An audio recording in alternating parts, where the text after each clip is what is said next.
Hi all, welcome to the Stewardship Network's monthly webcast. This is Lisa Brush and I'm pleased to be here today with Becky Gajewski and Katie Carlisle from Southeast Michigan to talk about the strategic management of an early detection species. So looking forward to spending the next hour with you all talking about how we care for land and water and really looking at kind of what do we do with an early detection species and how can we kick that off with the invasion curve. Let me take a moment and orient you to the virtual room in which we're sitting. On the left-hand side, you'll see a list of participants. Lori, great to have you with us. Let me know if there's anything I can do for you on a daily basis. I know I missed your call the other day.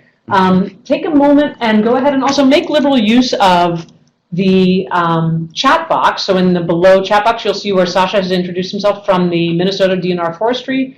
Caleb, great to have you in the watersheds of East Central Illinois. Fabulous. Take a moment, put your cursor in that long rectangular box and introduce yourself. It's a really nice chance for us to be able to be together virtually across North America during this next hour and share the work that we do. Also, feel free to make liberal use of that chat box. It's a great way to ask your question, and if it doesn't get answered, I will make sure that we introduce it in the webcast. So go ahead and do that. As I said, I'm pleased to be here today with Becky Gajewski from the City of Ann Arbor's Natural Area Preservation Program, stewardship specialist there, and Katie Carlisle from Washtenaw County Parks and Recreation Commission, their Natural Area Preservation Program as well. Katie's working there as the stewardship coordinator, and I'm Lisa Brush, the director of the Stewardship Network. So again, really pleased to be with you all here today. Feel free to let us know any questions that you have as the webcast goes along. We're really pleased to just have a conversation around the work that we all do to care for land and water. Many of you all know that the Stewardship Network is a 501c3 nonprofit, and our mission is to protect, equip, and mobilize people and organizations who care for land and water in their communities. And so toward that end, we are capacity builders, providing all kinds of tools and resources and backbone support to all of you who are here online and in your local communities to knit together the work that we do in our place-based geographies to create large-scale impact, as well as to understand that we're not alone in doing this work. And so sometimes in the work that you do, as Becky and Katie have done, you find an early detection species and you're like, oh my gosh, can we control it? Can we stop it? Can we prevent it from becoming the next invasion that is really spreading all across the country? So really pleased to be here. The Stewardship Network is a 501c3. We are now 15 years old. We started as an informal partnership in 1998. And really pleased to be here 20 years later as a national and international award-winning organization with over 1,000 different partners. We have, I'll tell you a little bit more about our collaborative conservation communities working in 5 different states, 15 of those up and running right now, and we have inquiries from around the world. So we're doing a little bit of pause and putting systems in place, and as many of you may notice that we've got a temporary website up as we're getting ready to do some of that stuff, so putting in place foundations for being able to expand, to respond to the demand from across the country and around the world.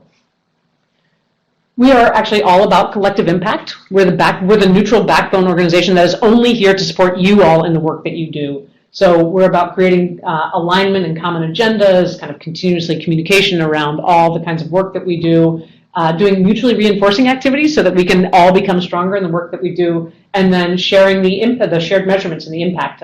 We'll talk a little bit about our Spring Invasive Species Challenge, which really does do that collective impact and really showing the collective, the shared measurement of what the work is that we do.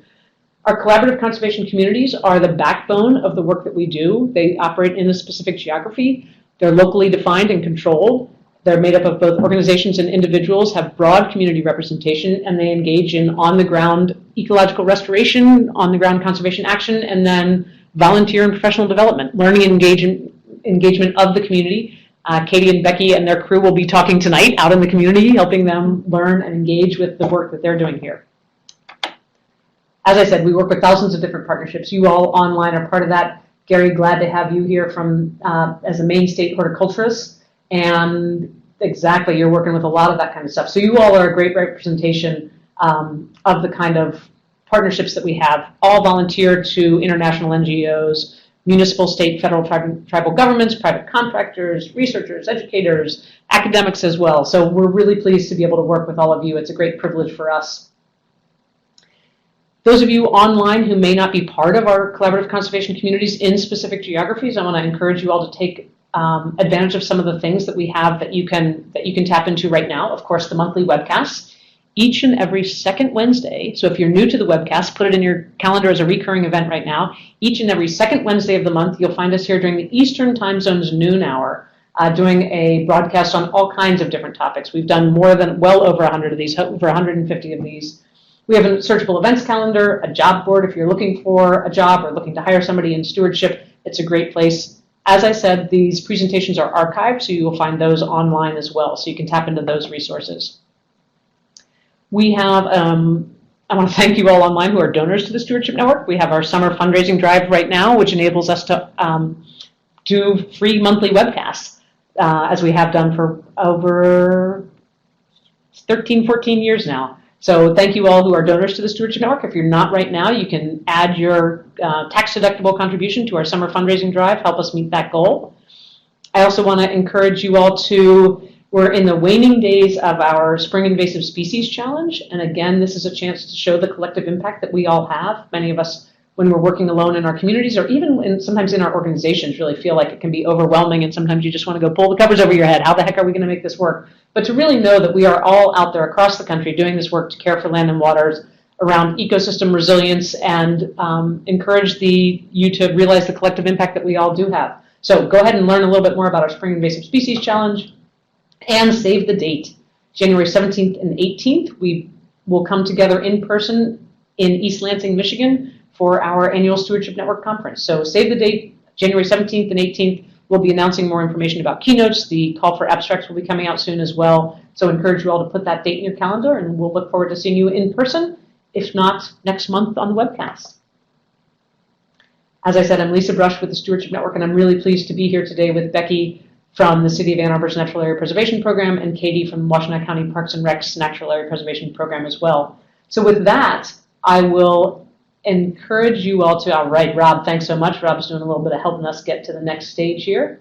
I'll do a little thank you, Rob. Again, if you haven't yet, go ahead and take a moment and introduce yourself. Donette, great to have you with us again. Dave, good to see you too. Heather, which Heather are you? Take a moment and introduce yourself in that long rectangular box in the bottom of the left-hand side of your screen. It's really a great chance for us to get to know each other and be together with that. With that, I want to turn it over to Katie and Becky. Hi. Hi. Hi. Thank you so much, Lisa, and thanks everybody for tuning in today. I'm Becky Gajewski, again with the City of Ann Arbor's Natural Area Preservation, and Katie and I are going to be going through our presentation together. I'll hand it off to her about halfway through, and we're going to tell you the story about how we discovered stiltgrass in our community and what we did as a result of that, how we responded to it. Exactly. The very first one's always hardest. There we go. Great. Okay. So this is just a general outline of what we're going to be talking about. For those of you who aren't familiar with stiltgrass, we'll be talking about what it is and what its impacts are. And then we'll talk about the group that we formed, the Washtenaw Stiltgrass Working Group, to respond to stiltgrass when it appeared in our community. We'll talk about how we surveyed and mapped the populations that came in and some treatment techniques we found that have worked pretty well. We'll talk about our fieldwork from last year and what we're doing this year. All right, so some of you, depending on where you're tuning in from, may be very, very familiar with stiltgrass, but for those of you who aren't, stiltgrass is an annual grass that's native to China, India, Japan, Korea, Malaysia, that area, and it was first introduced to North America in 1919 in Tennessee, and it was introduced through packing material. Porcelain was often packed in the dried stiltgrass, so the seeds came in that method. And it most often grows in floodplain forests and forest edges, in damp fields and lawns, along stream banks, etc. And it's very tolerant of shade, which makes it really sneaky because it can grow underneath other vegetation. So if you're looking for it, it's sometimes hard to find. All right, so how do you identify stiltgrass? It's a small, delicate grass. It has weak roots. It comes out really easily when you try to pull it. It can grow up to 3 feet tall at maturity, and its leaves are 1 to 3 inches long. The most notable thing about them is they have this off-center mid-vein that's shiny. If you can kind of get it in the light to reflect the light, you can see it there. Is that it right there? Yep, that's it right there. Another interesting fact about it is that most native grasses, if you rub a leaf between your fingers, it will feel sticky or rough when you rub in one direction, but stiltgrass feels smooth in both directions when you rub it. And it gets its name stiltgrass from these aerial roots that come out above the ground near the base of the grass that look like stilts. As the plant gets older, as it matures, the tops turn brown or purple, so it's also called Nepalese brown top. And I've got a couple pictures coming up that show that. It's tricky because it resembles and often grows with our native white grass, so it's sometimes hard to pick the two apart. Here are some examples. On the picture on the left is those aerial roots, those whitish sort of tendrils coming out from the bottom of the plant, the stilts of the stiltgrass. And then on the right is the plant as it gets older and turns purplish and brownish. And then here's stiltgrass on the left compared to the native white grass on the right. So you can see from far away they're really, really similar looking. Sometimes you got to really get your face up in there and look for that shiny midrib, the off-center mid-vein to see that you're really looking at stiltgrass. All right, so why is stiltgrass such a problem? It very rapidly can form dense monocultures, just take over the whole habitat that it's in, crowding out native vegetation. That top picture on the right is just a carpet of stiltgrass in a forest, so you can see there's nothing else growing in there besides the stiltgrass. It makes tons and tons of seeds, which are easily moved around by water and by wildlife on deer or small animals. And once it's been around for a while, the dead thatch from previous years builds up like the center picture and just looks horrible. The problem with that is that that built up thatch burns really hot, so it's hard to control this grass with prescribed fire because the hot fire will sterilize the soil and then you just have a whole nother problem to deal with. As a consequence of this grass coming in and just kind of taking over an entire habitat, it alters light and soil regimes and nutrient cycling. It suppresses insect communities because those native plants are no longer there for the insects. And it's not a preferred food for any grazers. It has little nutritional value to wildlife. So there's nothing that really keeps it in check once it gets going. And for those of you online, some of you are saying you're keeping an eye out for it, and so a good chance to learn about it. Those of you who are online who may actually, as Becky, as you said, may be very familiar with it, feel free to share your experience with us online. Yes. All right, and so this is old news for some folks. This is a website from the state of New York about stiltgrass. We've got it also. Tennessee's got information about it, and in Virginia. So this is a pretty well spread out plant, as you can see from this map here, in the Appalachian region. So it was very new to Michigan when we first found it. As you can see there, there's just a tiny little light green blob. That's our county in Michigan where we found the stiltgrass. Yep, right there. So it kind of even looked like it jumped a gap to get it over to us. So here is a zoomed in picture of Michigan, and it has been found in a couple of other spots. That giant red blob of 474 sightings is where we found it, so we've mapped it quite extensively. But it is starting to creep in now, so it's time for us all to keep our eyes out and start to learn as much as we can about it. Just a quick history of what happened when it came in. It was first discovered in 2017 on a private property between the village of Dexter and the city of Ann Arbor. And we thought at the time that it was the first sighting of stiltgrass in Michigan when it was found, but one of those other two spots where it's been seen in Michigan might have also been found around the same time or maybe earlier. We're not really sure. But we were able to quickly identify it, thank goodness, because that allowed for quick action to be taken. The local stewardship community all around the area where this grass was found was quickly mobilized. We went out there to look at it, learn about it, get a good handle of what it looked like so we could keep looking for it in other places. And the neighboring properties around where it was found were searched. It was hand-pulled, and treated with herbicide right away. So we thought, oh, thank goodness, we caught it early, we got it. We patted ourselves on the back. We were like, all right, this is great. We got it under control. But in 2018, stiltgrass was discovered again on a legacy land conservancy conservation easement, which was just outside of Ann Arbor, so closer to the city than the previous invasion that was found. And so we followed the footprint of the infestation, and it led up the creek that you see on the map. It turned out that it was also on a City of Ann Arbor conservation easement and in a Washtenaw County Parks Preserve. So as we followed it, we saw that, it just keeps going. There's probably more out there that we don't know about.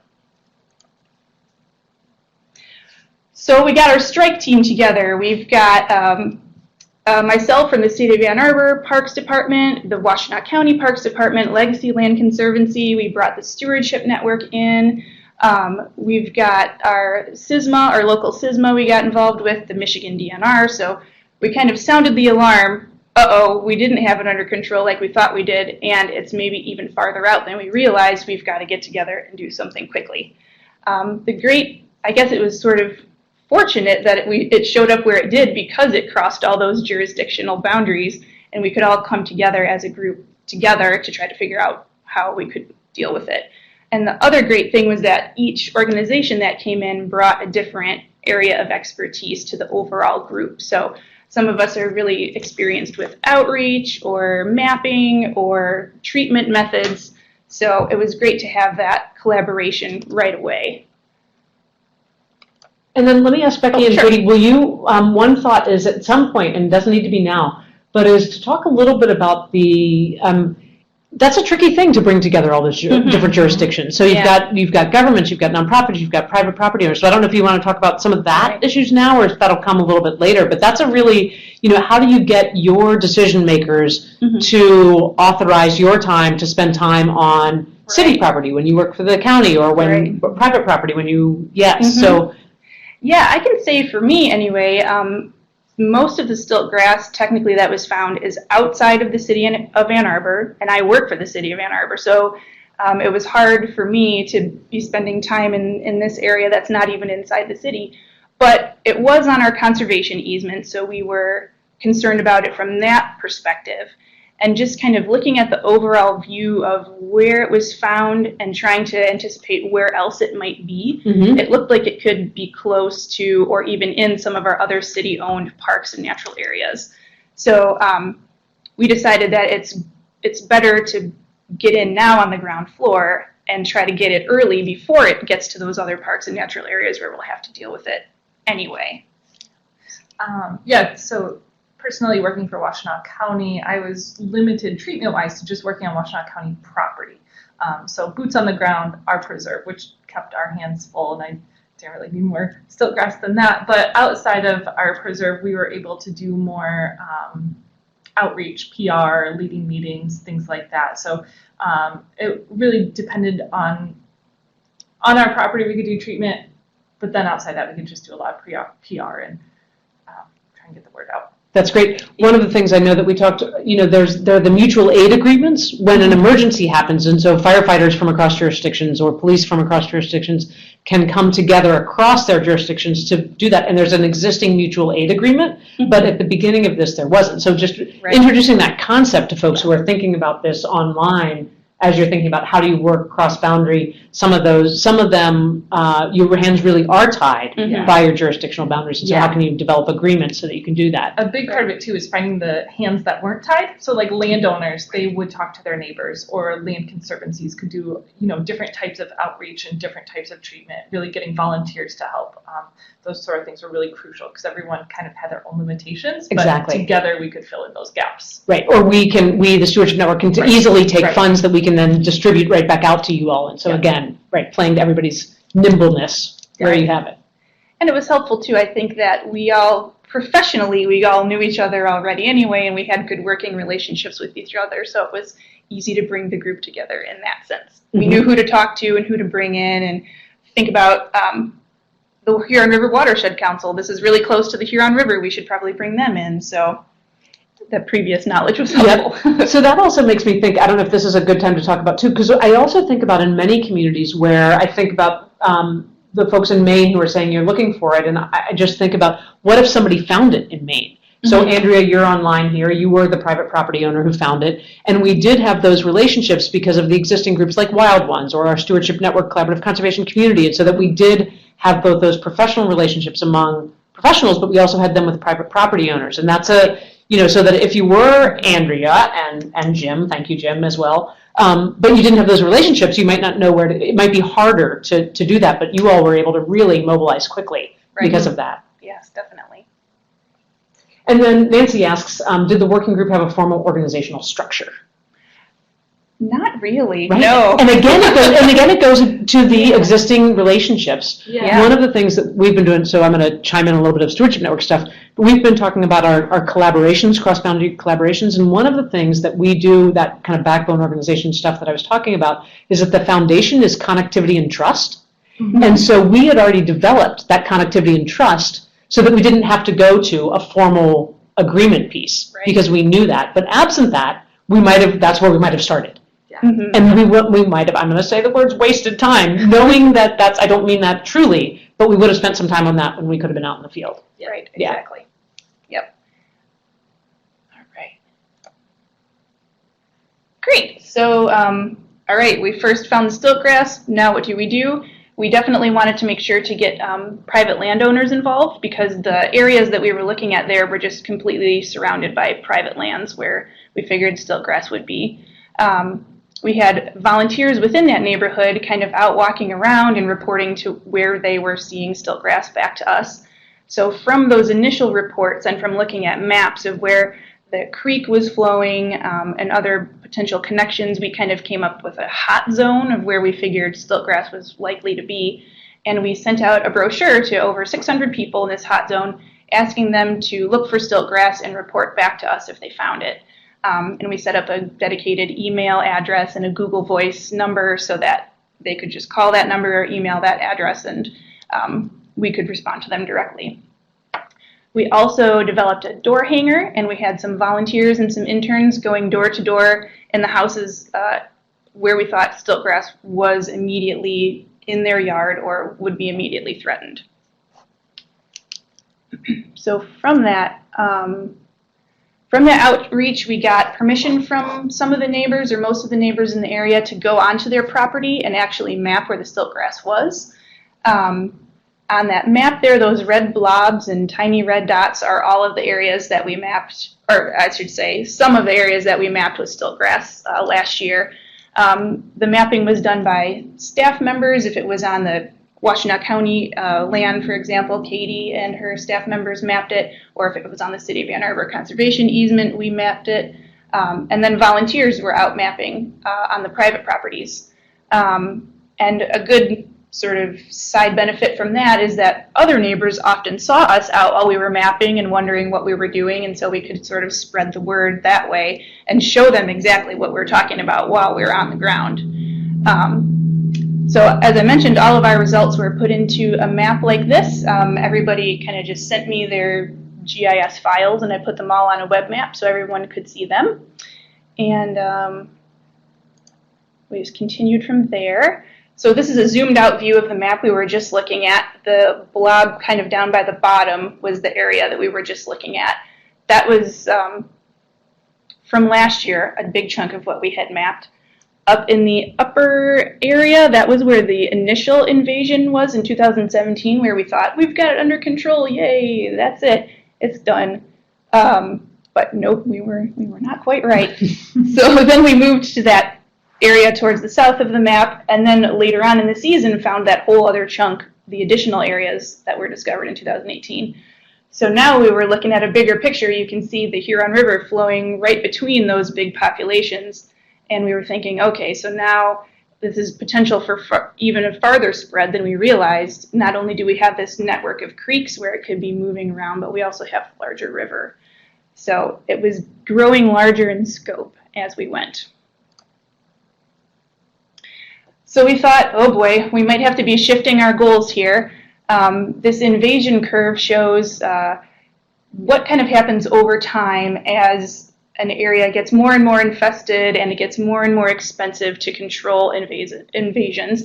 If you catch it early enough, when the invasion is small, it's relatively simple to treat and eradicate, and it's cheap. But if more time goes on and the invasion gets bigger and bigger and bigger, it gets more and more expensive to treat. You're talking about coming back more and more times over more years. We were hoping that when we had caught it, we were down kind of in the green area of the graph, like we got it early enough and we can get rid of it. But now looking at that map where it's spread to both sides of the river, we weren't even really sure what it was doing in between those patches that we found. We didn't have time to check all those properties. Now we're starting to think, are we more in the yellowish, orangish area where we can't really think about eradication? Now we just need to think about control, maybe. Right.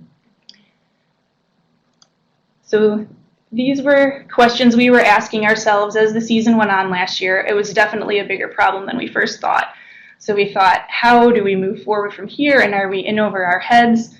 This was all kind of just swirling around as the season went on. How do we treat all of this stiltgrass on private land? If landowners don't want to do it themselves, then we wanted to figure out some sort of way that it could be treated, so to keep it from spreading even farther. So we pursued funding from DTE and ITC, which are electric utility companies in our area, and we got assistance from our Jackson-Lenawee, Washtenaw County SISMA, Which is our cooperative invasive species management area. Yes, exactly. And it allowed us to purchase some herbicide and some backpack sprayers, and we were able to hire contractors to do some small amounts of treatment, but there was definitely tons left to work on. So we started looking also at other funding sources. Now we were more looking at this year, because it was sort of the end of last year.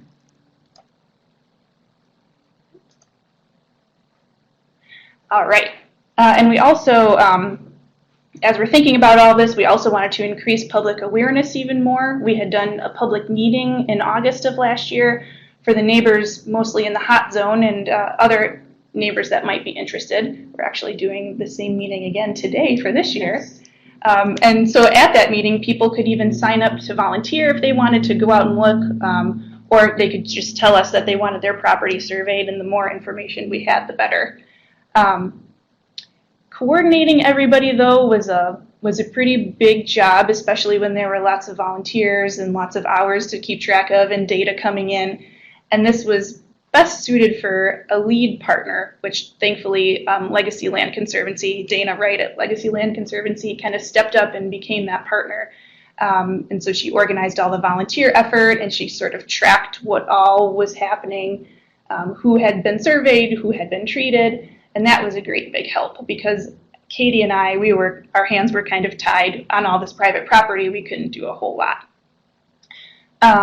And it was great also to have so many volunteers. Some were even experienced with herbicide treatment, so they were able to, as volunteers, they could go treat on private property, even though we couldn't.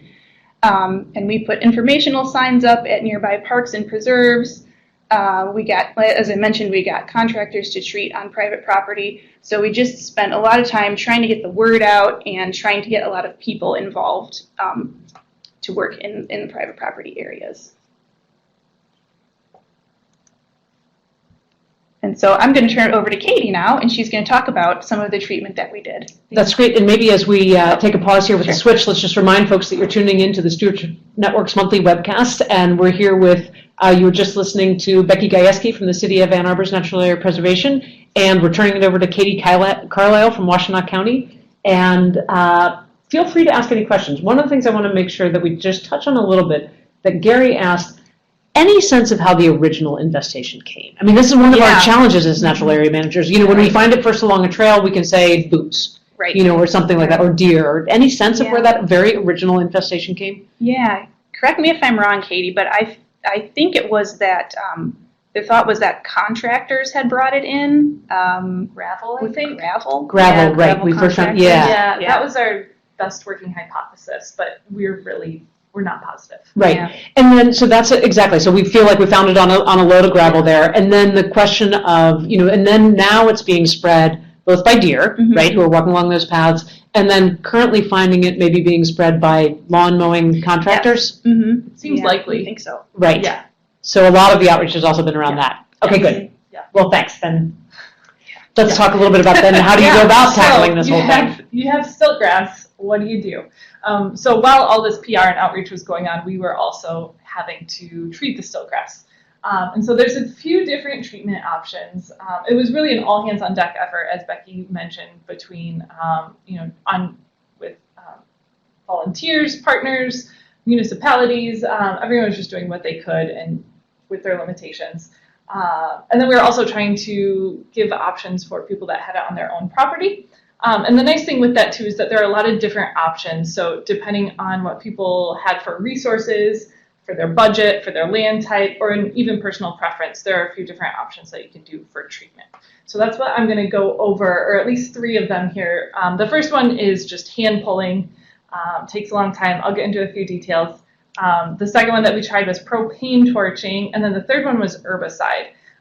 If you're familiar with Luke Flory's work down in Florida, he's done some studies with mowing or weed whipping, which is not something that we've done, but it could be an option. I don't think it's quite as effective as propane torching or herbiciding, but maybe more so than hand pulling. But again, it's not something I've tried, so I'm not going to speak on it. That's great. And then if you're interested in learning a little bit more about Luke's work, we've done a couple other Stiltgrass webcasts with him with the Stewardship Network, so you can look for our archives on that. Yeah.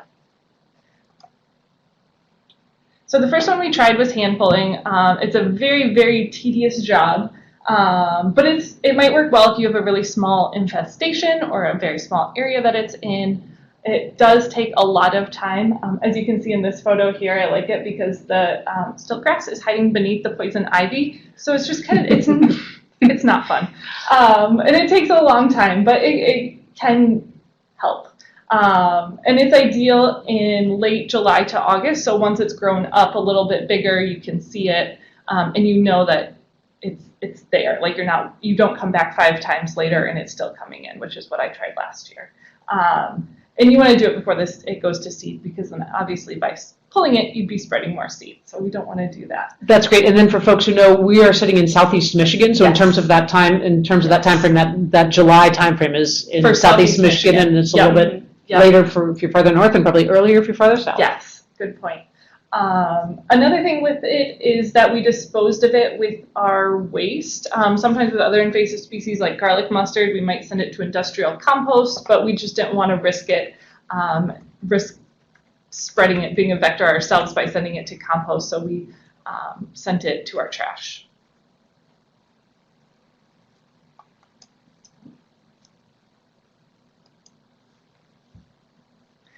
Here's another photo I took while hand pulling. There's the one little Stiltgrass in the middle, and it's hiding around all the Learsia or the whitegrass. And so it's just another example of it is very tedious, and it's looking under the things that are shady and just trying to find every last stalk of Stiltgrass. So as I look at that, that's exactly kind of the nightmare scene where it's like I can barely tell that there's Stiltgrass in there. Yeah. Do you feel like you now can look at that kind of a setting and pretty easily identify the Stiltgrass? Yeah. Yeah, I love that, right? Yes, Katie has dreams about I Stiltgrass. had my first Stiltgrass dream last night. Yeah. So it's that season. And so the second one that the city of Ann Arbor did, and some contractors and other people, we didn't do it on county property, was doing propane torching. You can do spot burning shortly before it goes to seed, seems to be the most effective. The nice thing about it is that you might knock back perennials, but they should return the next year. I should mention, with all of these methods, we were really trying to not just create complete brownout zones with either fire or herbicide. So we were trying to find the most effective thing to kill the Stiltgrass, but then also keep competitive native plants. So propane torching seemed to be a good option for that. And it was a lot less time consuming than hand pulling too. So far this year, there was one site that we did propane torching at the very end of the season, so right when it was going to seed, and it seemed to be pretty effective. Yep. So that is an option if you have the resources and the skills for that. And then the one that I have the most experience with is herbiciding or chemical control. It is the least time consuming, and it's efficient if you have a large area of Stiltgrass. Of course, if you have a high quality area, you might want to think about it a little differently, because it could impact high quality areas and some perennials, but there are a lot of different options, so you can find the one that probably fits your landscape best. So the few that I'm going to go through are pre-emergence. Sorry about the screen. It got a little... Exactly. little That's our upload to our system. Our apologies. Your PowerPoint was clean. That's us. So the pre-emergent ones I'll talk about are the Pendimethalin, and then a couple post-emergent ones are glyphosate, fluazephat butyl, or pelargonic acid. Nice. So the first one we tried this year was pre-emergence. Obviously, we couldn't try it last year because we didn't know it was there. So the one that the county used particularly was Pendulum, but I think there's a couple other ones that you can try for lawns. I think Prowl and Preen are some of the market names for them. And you want to do it obviously before stiltgrass emerges. Here in Michigan, that would be April or May. And it could be effective in controlling stiltgrass by targeting the seed bank. I say probably because we don't really, we don't see stiltgrass there, but is it because we killed it last year or because the pre-emergence is effective? Right. So some of those areas, it's still kind of a gray area on what the results are yet. And so it's probably best used in lawns as opposed to dense natural spaces, and we tried it in a power line corridor next to our property. So that's just a photo of what the power line looks like, a little bit more open, and we could get some of the pre-emergent down after things had already started greening up too, so to completely leave a brownout zone. The second one we tried, or we used a lot of, I guess, was glyphosate, common names Roundup or Aquaneat. But the thing that was different about the glyphosate that we applied compared to maybe some of the other foliar spraying that we would do for different invasive plants was that we did very, very low percentages of it. So we tried different solutions of 0.25%, 0.5%, and 1% of the active ingredient. And we found that the 0.5% was the most effective at killing the stiltgrass and not killing the perennials. So this photo here on the bottom is where we use 0.25%, and then on the right, obviously, there's still a few stiltgrass grasses in there. Yes, thank you, surviving. And obviously on the left is just where I ran out of chemicals.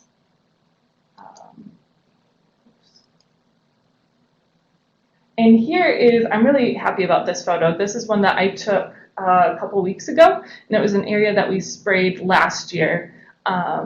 With the 0.5% glyphosate, and in that photo it's hard to tell on the screen, but there's jewelweed, jump seed, and some other perennials that are still there this year too. Mm-hmm. So not complete brownout zones. That's great. Unfortunately, in those areas, there's also still stiltgrass, exactly. But right. Maybe a little bit less than last year. The second one that I tried was common name Fusilade or fluazephat butyl. It is grass specific, which makes sense for treating grasses. The thing about it though is that it takes a really long time to act, and so if you want to go back the next week and follow up, you don't know if you were effective or not yet. Right. So after a week and a half and it's still working and I need to get this stiltgrass sprayed, I just realized it wasn't going to work for us. Mm-hmm. And then the last one was pelargonic acid or Scythe. As the name suggests, it is an acid, so our idea was that it would burn the plants, similar to like how propane torching would burn a plant. Mm-hmm. So even though it would, that season might knock back perennials, they should come back the next year. And it's very quick acting. Like you can spray an area and then come back in 30 minutes and see if you've missed anything because it's already started to brown up, which is really nice. Breaks down very quickly, and again, it'd be great. It's great because hopefully perennials should return the following year. Mm-hmm.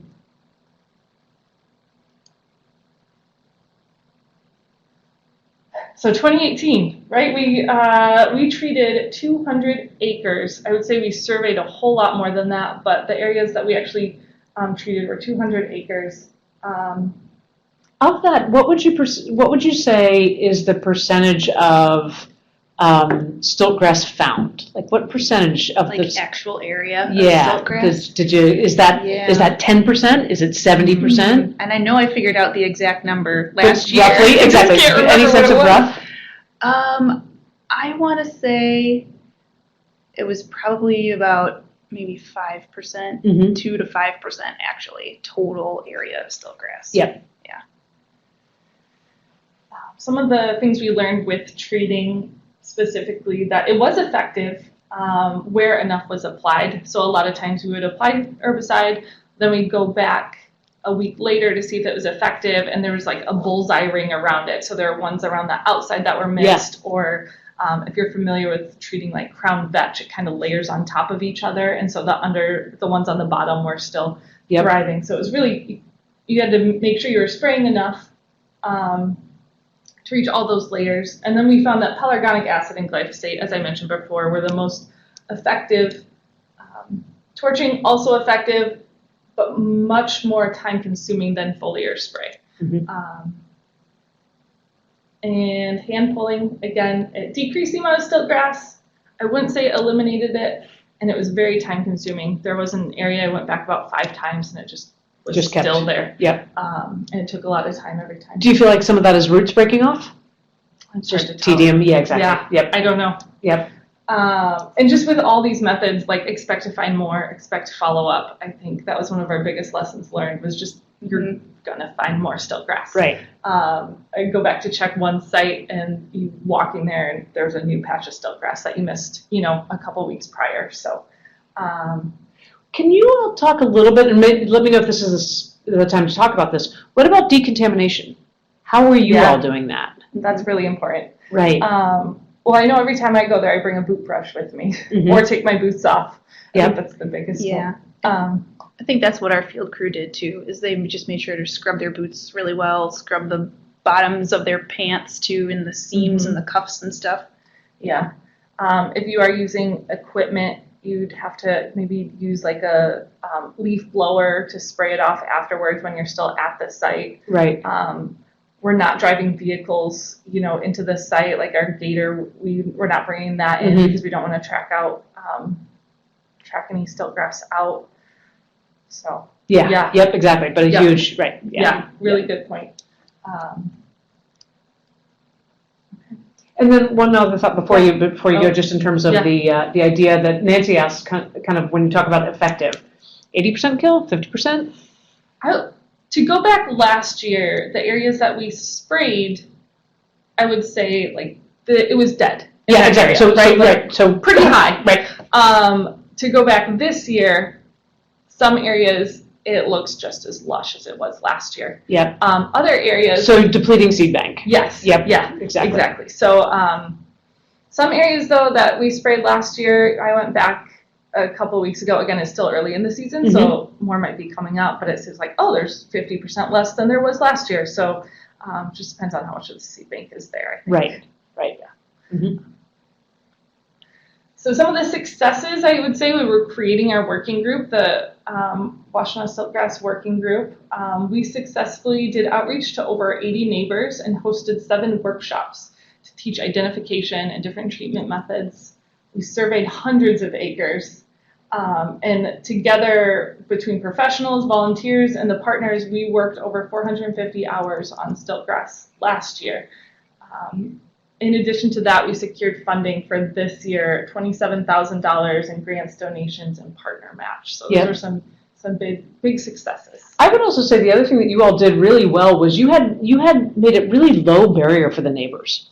So let's say I'm a neighbor living in, I get in my car, I go to work, maybe I have kids and I take them here and there, and then I don't think about this kind of thing. The 3 of us think about this thing, you all online think about this kind of work in terms of what we're about is creating ecosystem resilience, but these folks are working in their communities. And I think you all made a really low barrier in terms of, here's a phone number, leave a voicemail. Right. I'm not sure if I have it, I might have it. You didn't say, only show us documented things. You said, send us pictures. You said, send us, and then we will come out. Like, you did a really fabulous job of making that low barrier for folks. So watching that traffic kind of come in from the neighbors and really feeling like they were engaged in a way on really equal collaborative footing with you all was really impressive too of the working group. I think the way to be efficient was that we had to make it easy for them. So that was our goal. Yeah. We tried to put ourselves in the minds of a private landowner and say, all right, if this just showed up and someone came to me and said, hey, this is a giant problem and you need to deal with it, how would I react? Like, what's the best way to approach this to someone who has no idea what Stiltgrass is, or maybe doesn't even care? Yep.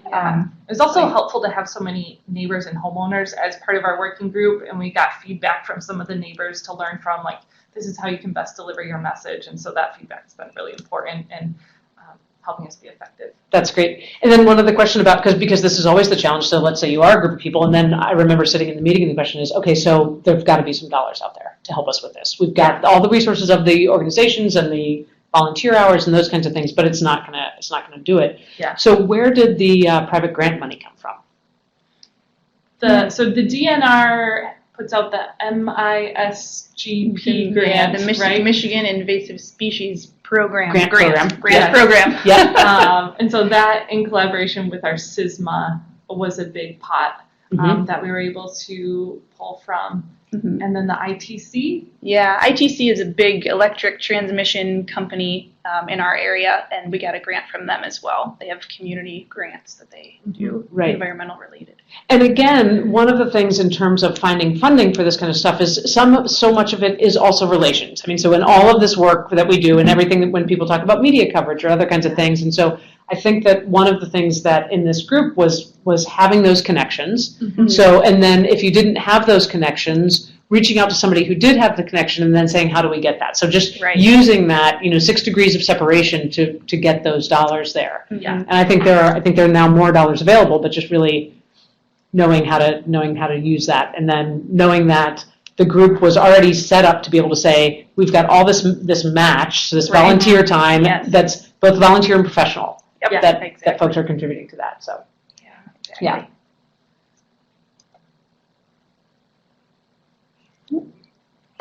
There we go. So what's happening now, right? That was the start of 2018. So we keep talking about this funding, and with that, it's played a really big role in us being able to hire a Stiltgrass coordinator this year. Go Alice! Yes. Yay! Alice is working so hard, and it's taken so much of the work off of us, which has been amazing to have her. And we're, amping up what we're doing too. So to have someone to kind of coordinate all that has been amazing. We're also able to hire a contractor to do some of the treatment on these private properties, so we can actually try and control it. Mm-hmm. We're still doing PR and outreach. We're here today. Right. So we're doing a town hall here tonight. Yep. So as we're blasting it all over social media, and we're sending out new flyers, still knocking on doors. We're bringing in new partners and landowners. And we're continuing to map with a larger team, which is really awesome. We have some interns that have been helping from the Huron River Watershed Council. Alice, our coordinator, has been a huge help. So they're out knocking on doors, and then when they get permission, they've been also surveying. And then some interns also from the Washtenaw County Water Resource Commissioner's Office. When they do their drain surveys, they're looking for Stiltgrass too. So it's like you said, who do you know? How can they help? Mm-hmm. We're in this together. As far as treatment goes, 2019, we have applied our pre-emergence, and post-emergent application is coming soon, probably, at least for my team, beginning of April. Or not April, August. The other A month. Yes. Beginning of August, we'll start treating. Right now, we're focused on mapping. Becky, do you want to mention this map here? Yeah, sure. Sure. So the map, the areas in orange are the areas that were found last year. So our crews can still use that map as for reference, so they can go back and check places that they were last year, see if it's back this year. The red dots, which are maybe hard to see, but those are the new points mapped this year. And we've got our map set up now so that it's kind of like a live web map. So anybody, a volunteer, can download an app on their phone, they can get this map, and they can go out and map without having to download data, send it to me, I put it all together and put it on the web. It's all live, it all updates as people add to it. So talk to us about that. How'd you do it? How different is it from the EdMap Space Map for folks who are familiar with online mapping, or the Midwest Invasive Species Network, or some of those kind of online systems that are there? Yeah, so I can't speak so much to the technical part. Yep. I had an IT guy help me out. Exactly. But the app we're using is ArcCollector. Okay. So it's part of the ArcGIS suite of programs. And we basically have a shared login for volunteers, so they can all log into our account, which has this map on it, it has the layers on it, and when they log in, if they're connected to a cell connection, as they add data, the data goes directly into the back-end database and the map is refreshed live.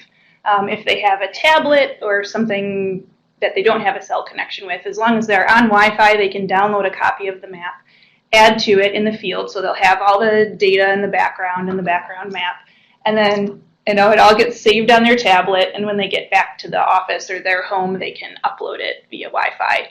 And it all goes into our back-end database, which is saved with all the City of Ann Arbor's GIS data, so it's Cool. nice and safe and backed up and all that. Website for it? Do you know it? Is it on the Stiltgrass? Yeah, we don't have a publicly accessible Exactly, that's what I was website. wondering. Okay, great. Yeah. That makes sense. Yeah, it's just okay. kind of because it's got like property owner information in it Okay, and great. stuff. Good. So I guess what might be different about it is we're collecting as much information as we can about the different patches and that we're finding. So at least we didn't really have a comprehensive system last year because we just kind of threw everything together and we're like, we got to get out there fast. But this year, when we map, we can add information about what we're mapping. So we can say how dense is the patch, who mapped it, what day did they map it, has it been treated? As we get farther into the treatment season, we can make note of that. We can take pictures and attach it to the points that we're mapping. Neat. So yeah, it's pretty cool. That's very exciting. Yeah. And then we'll share it all at the end of the season. We'll share it all with the MISIN, which is the Midwest Invasive Species Information Network. They're based in Michigan. So it goes right to them. From there, it can go to the Michigan DNR. They all have access to it statewide. And then MISIN and EDD maps will share data back and forth as well. Great. Very cool. Yeah. Yeah. Very techno. So one of the other questions is just, I don't know how much you two can speak about this, or we can also point to some of Luke Flory's work, but around what's the sense of different effectiveness of those? So you talked a little bit about, those, and that Scythe's a little bit more expensive. Yeah. But talk just a little bit about some of that kind of stuff. It's also kind of difficult to tell at this point because it's only 1 year of application. But based on, so like last year I would go out, I was spraying mostly the 0.5% glyphosate, my crew and I. And we would go back, a week later to see if the areas that we had sprayed were dead, and they were. And so I would say that was effective as long as you put down enough so that you could get within the layers of Stiltgrass and you got around that outside bullseye ring. Sometimes they'll just kind of still creep out the outside. It was effective. The thing that is ineffective is just finding all the Stiltgrass. Right. So, there is Stiltgrass back in those spots this year. It has, 3 to 5 years in the seed bank. So it's still there for another, I'm committed for, 5+ years. And then some of the other areas too, like I know on the City of Ann Arbor side, they did some hand pulling and some torching. And I know we've done this too on our side, and then like some herbicide too. So it's, even though it was effective, it was like, well, was it the hand pulling or was it the torching or was it the scythe? So it got a little hard to tell, hard to say like this was the thing that did it. Right. In the areas that I was spraying, 0.5% glyphosate was effective at killing the annuals. They're still back because there's a seed bank. Right, exactly. Yep. Yeah. And then one of the other things to share, we've talked a little bit about, so that idea of the green industry, and so kind of working with the friends in our landscaping and mowing industries and the work that they do. Some folks from the East Coast here online have been talking about how they've been finding it in plant pots or in ball and burlap plants that are coming from the Mid-Atlantic. Oh. And so they're finding it in their pots. Yikes. And so, just that's an interesting question in terms of how do you make sure that when you're looking for that you've got looking at that vector as well. Right. Yeah, and we've just recently this year, we thought about it a bit last year, but this year we're trying to figure out more how to communicate with contractors like landscaping contractors and Right. mowing contractors, because we'll often find stiltgrass in people's yards, and they have a mowing service come and mow their yards. Right. Have you done it yet? Have you found them yet? Not yet. We've started compiling information about who is doing mowing in these neighborhoods, and we're still working on a decontamination plan that we could share with them, or just trying to open up those lines of communication to start with. Starting the conversation. Yeah. The SISMA coordinator is working on that end of things. Great, thank you, Shika. So one other thought, so Gary, that's a great question. So you know how the glyphosate issue's blown up in our industry, and so what do? So we've got the European and Canadian counterparts who are acting very differently right now. Mm-hmm. Have you gotten, and I know in other areas that I've worked in, there's been that, have you all gotten any glyphosate blowback? Just a little bit at like public meetings, which is why it's nice to provide these other options. You know, you can hand pull. It's going Right. to take some time, but you can hand pull. There's propane torching, which maybe a contractor could do if you don't have the resources yourself. So that's why I like to present different options depending on, you know, your budget, but then also maybe your preference. Right. We're using really low percents on our property. You know, we're doing best practices. So Exactly. yeah, and we're doing what we can. I think to not treat the stiltgrass is a much worse outcome. Right, exactly. Yeah. And I also think that one of the things that I always say about us, that I'm a firm believer that we are a learning species. I also know that I'm an optimist, but that we're a learning species, and that we do things and we continue to gather information and we continue to make adjustments, and just as we realized that, you know, paving over our roads was great, it got our wagons out of the mud, but then we realized water quality runoff and all of these kinds of things. So thinking about consequences, what are the tools that we have in our toolbox? All of this is really important as we do the work. And we're using the lowest concentration that we can. Right. You know, like we did a lot of tests at like the 0.25%, 0.51, and we realized that we can do it at a really low percent, which I think is also helpful. Yep. Yeah. And no, you go ahead. We also try to be really targeted about how we apply it, so we're not just broadcast spraying it all over an area. We're trying to go right to the spot, just spray that one spot where the stiltgrass is.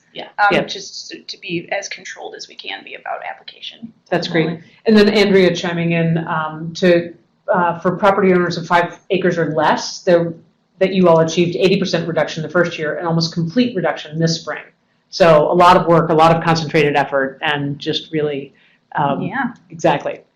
Great. Well, and it's a great example of kind of the ways that you all have come together to do this work in a really coordinated fashion that is a great model for other folks who are doing this work out in their communities, and to really ask the questions of, like Nancy, as you asked earlier, did you draw up governance documents, and just you know, a lot of learning about how did you do this, how did you set up a Google Voice, or how did you do the grant disbursement or hiring, and really playing on everybody's different strengths has been a really cool thing to watch from my end and participate in a little bit too.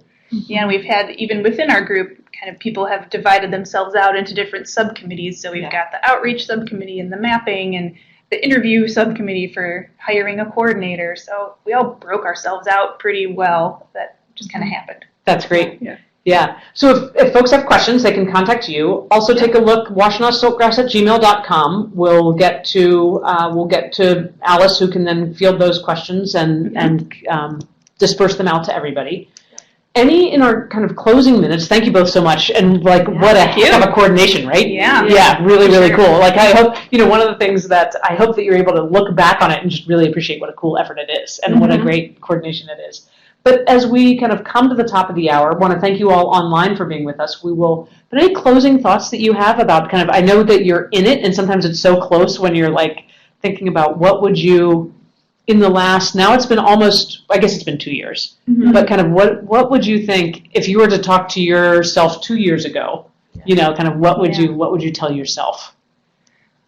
Or what do you hope to tell yourself in 2 years? It's worth it. Right. It's worth it, Yeah, it's worth it. That's what I hope to tell myself in 2 years.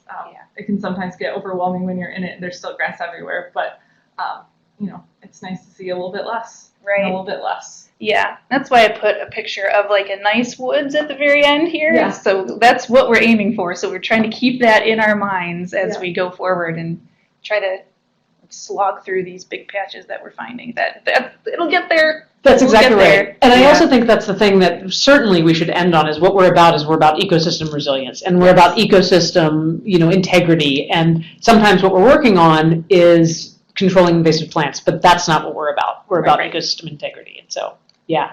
Mhm. Well, Becky Gajewski, Katie Carlisle, really pleased to be here with you today. Thanks so much. Thanks for having us. For those of you online, I'm Lisa Brush with the Stewardship Network. I will be back with you all next month, and really appreciate you all sharing your idea and your experience. I want to thank you all online who are donors of the Stewardship Network. If you haven't contributed, go ahead, do it. Send us $5, send us $5,000, send us 5 cents. Any and all of your support enables us to broadcast these free online interactive webcasts each and every month and bring you all together.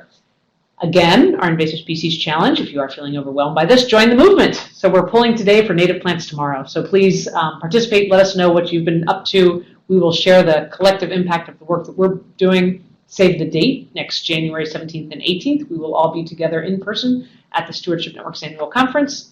And we will be back together online next Wednesday, August 14th. So stay tuned. Thank you all so much for being with us. Really appreciate the chance to be with you virtually from across North America and beyond.